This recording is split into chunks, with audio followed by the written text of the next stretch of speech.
Hey guys, welcome to the vlog. My name is MisterET, and in today's vlog, after 45,000 miles or about 65,000 kilometers, we finally changed the brake rotors and pads on the front and the rear of my MK7 GTI. Stay tuned.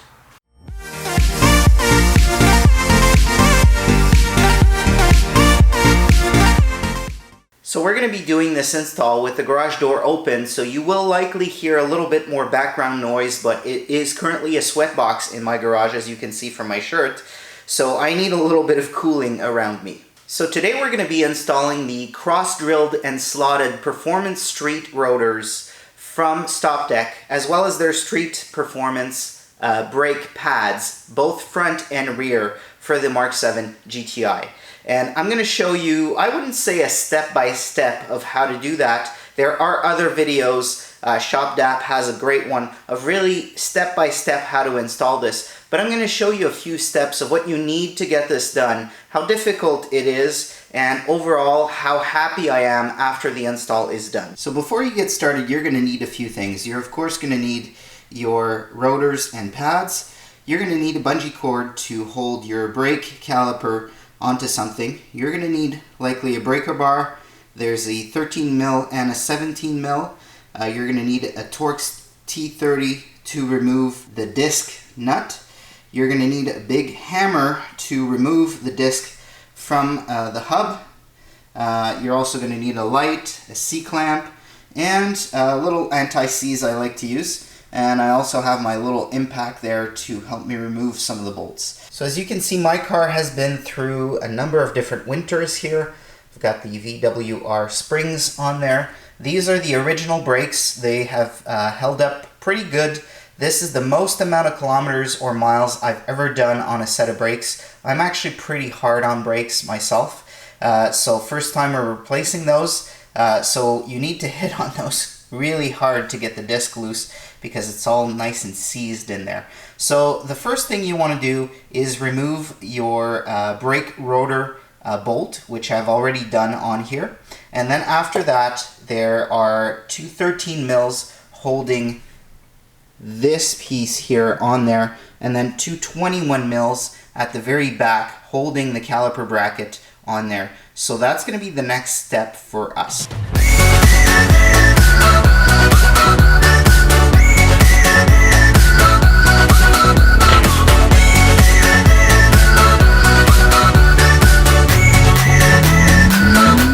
So now that the caliper and the caliper bracket have been removed, the next piece is to actually remove the rotor.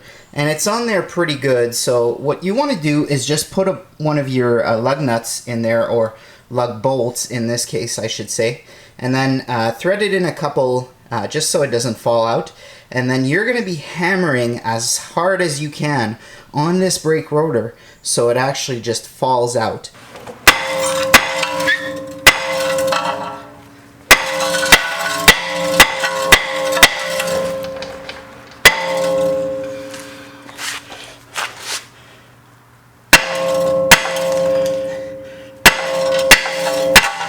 So let's have a look at these parts here. So as you can see, aside from the big gashes that I just did with the hammer, this is pretty used up. And if we look at the pads here, especially this one, there's a really nice groove in there. And these were actually warped pretty bad.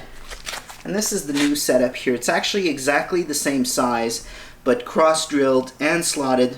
And you've got their Performance Street pads as well. Another important piece to note is you can see that there's an R on here, so this goes on the right side of the car. And it's really important to respect that when you have some rotors that are directional. So now that all of this is out, what you will want to do is just clean up this surface here to remove any sort of rust or any buildup that you've had over time.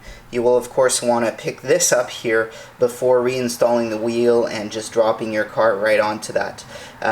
So installation is the reverse of removal. So we will be installing the disc, we'll be installing the caliper bracket, then we'll be installing the pads, and finally we'll be installing the caliper back onto this. And the 21 mils need to be torqued to 200 Newton meters, which is 148 pound-feet of torque. And these little guys here I just tightened by hand, but it's 35 Newton meters, so not really that much torque on there. And when you're reinstalling the little screw that holds the disc onto the hub, you just want to tighten that by hand and really don't use that much force, because you will likely break that little bolt. And you have now installed front brakes on a MK7 GTI. So let's move to the back. So guys, now we move to the back rotors and discs, and as you can see, you're going to need quite a few tools to get this done. Now, the most notable ones would be the same 13 mil and 17 mil you had here. You will actually need an M14 triple square. You'll need your T30 to get this done again. You'll need various bars and things like that to remove your M14 because that's on pretty tight. And if you have a mechanical parking brake, which means that you're pulling a lever up to activate your parking brake, you're either going to need a special tool or the C-clamp and something like this with little hooks on there, because you're going to need to turn while you push the piston in. So this is going to push the piston in, and this is going to help you turn the piston itself. So it's actually quite a process. Aside from that, the rest of the process is very similar to doing it in the front. And you will of course need your new disc and your new pads. And once you are done, this is what it's going to look like. So I'm not going to show you guys the entire process. I'm just going to show you guys 2 steps. How to retract the piston and how to remove the M14 bolts from the back. Now, as you can see on the back, the access isn't very good. From the front you have lines and everything in the way, so the best way I've actually found to do it is from underneath the car where I am right now. You just grab a big breaker bar, you grab your M14, you get it on there, and then you basically move it this way. Now, I've already started this, so as you can see, this is very easy to do, but the first couple times you're actually going to have a pretty hard time doing it.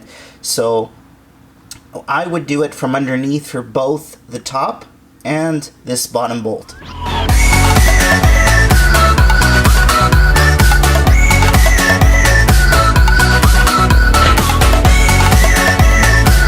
So now that pretty much everything is back on, so you've got the new rotor, you've got the caliper bracket, and now we have to basically retract this piston. As you can see, we've got the C-clamp on there, and I've got my other little tool. This is actually a tool that I use to tighten my discs on one of my cutting tools. So it works for this. There's a couple little slots in this piston here, and what I have to do is basically turn as I retract. Really fun stuff to do. So I'm just going to put you guys on a time lapse of me attempting to do this properly.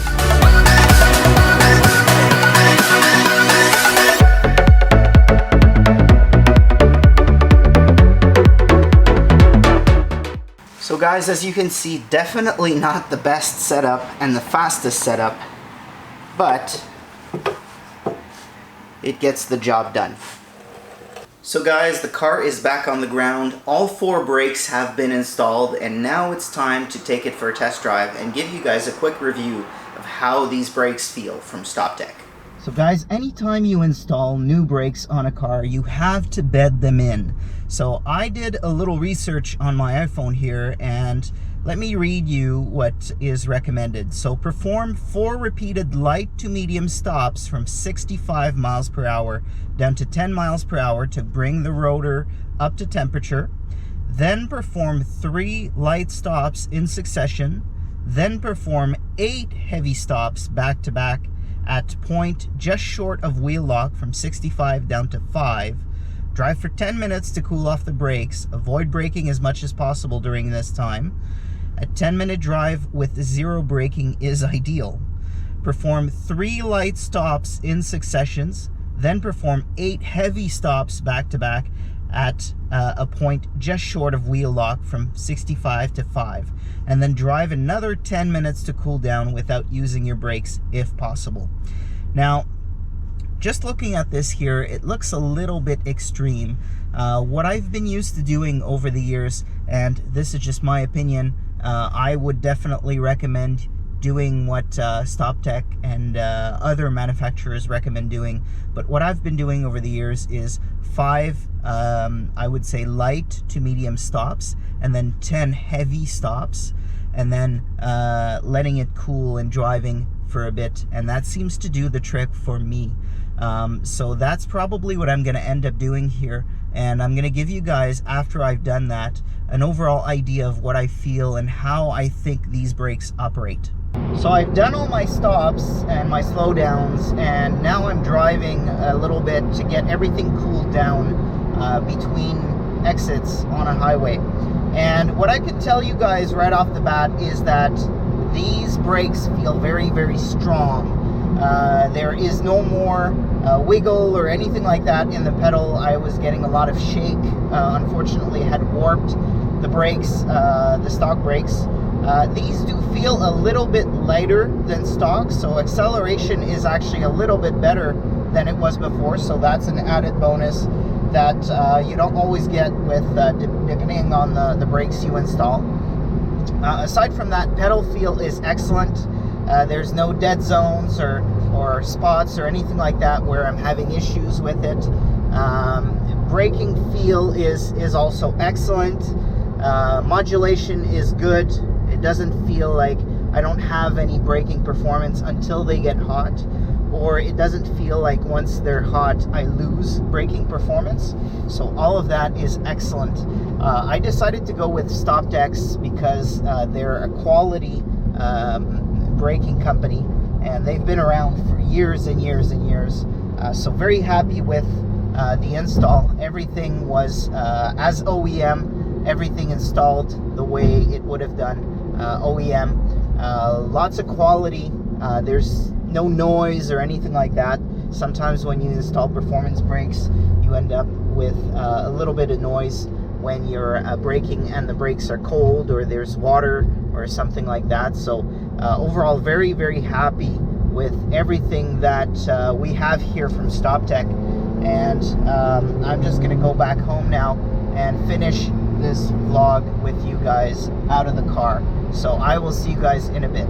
So guys, there you have it. The brakes are finally installed on all 4 corners. This took about 5 hours total. It required, I would say, a decent amount of specialty tools to do. And so as far as difficulty, I would give this a 3 out of 5. Not because it's difficult to install brakes, I've done it 100 times or more, but because it requires a lot of different tools, and in the back the access to some of the bolts is not so great. Now, because you have to turn and compress the pistons in the back, this also adds a little bit of complexity to this installation.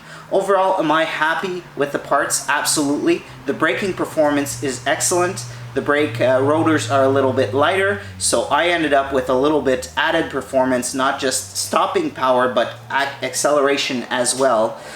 Looks-wise, this looks fantastic. This should have better cooling.